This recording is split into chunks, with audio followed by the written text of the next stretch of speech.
আপনারা জানেন যে ফরিদপুরে যে অল্প দুইটা ইউনিয়ন নিয়ে দুইটা ইউনিয়নের সমস্যা, কিন্তু পুরা কয়েকটা জেলার তারা রাস্তা ব্লক করে দিচ্ছে। এইগুলির ব্যাপারে আলোচনা এখানে হলে আপনারা ফরিদপুরেরটা দিয়ে আমরা আলোচনা করি। এখানে আপনারা জানেন যে ফরিদপুরে মনে হয় দুইটা ইউনিয়ন আগের যে সংসদীয় আসনে ছিল ওইটা থেকে মনে হয় আরেকটা সংসদীয় আসনে দিয়ে দিয়েছে।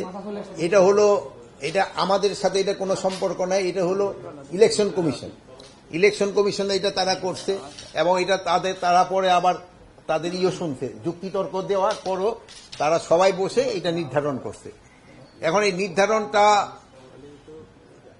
নিয়ে ওই এলাকার লোকজনের ভিতরে একটাই তাদের যদি কোনো রকমের ক্ষোভ থাকে এটা তারা প্রপার চ্যানেলে জানাবে, কিন্তু এটার জন্য এই জনকে ইসের ভিতরে নিয়ে আসা এটা কিন্তু কোনো অবস্থায় যুক্তিযুক্ত না। এগুলো জনগণের কিন্তু ভোগান্তি হচ্ছে। এই দুইটা ইউনিয়নে কতজন লোক আর কতজন ভোটার আর কত প্রায় লাখ লাখ লোকের কিন্তু আপনি জিম্মি করে রাখছেন।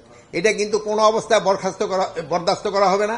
আমরা হয়তো এই আজকেই বিকালের মধ্যে যদি এটা তারা সমাধান না করে আমরা আইন প্রয়োগের মাধ্যমে এটা করে দেব। এটা ক্ষেত্রে আমার মনে হয় আপনাদেরও সবাই সাহায্য সহযোগিতা লাগবে। আপনারও মনে হয় চান যে এটা আইন প্রয়োগের মাধ্যমে তো রাস্তাটা ক্লিয়ার করে দেওয়ার জন্য।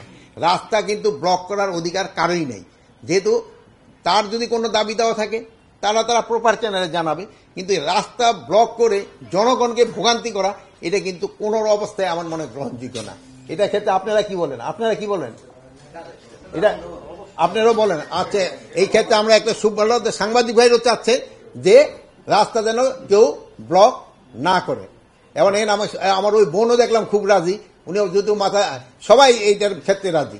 আচ্ছা, এটা সবার ক্ষেত্রে প্রয়োগ করা উচিত। এই সাংবাদিক ভাই আরো একটা ভালো কথা বলেছে, কাউকে ছাড় দেওয়া উচিত না। রাস্তা ব্লক করলে কাউকে ছাড় দেওয়া উচিত না।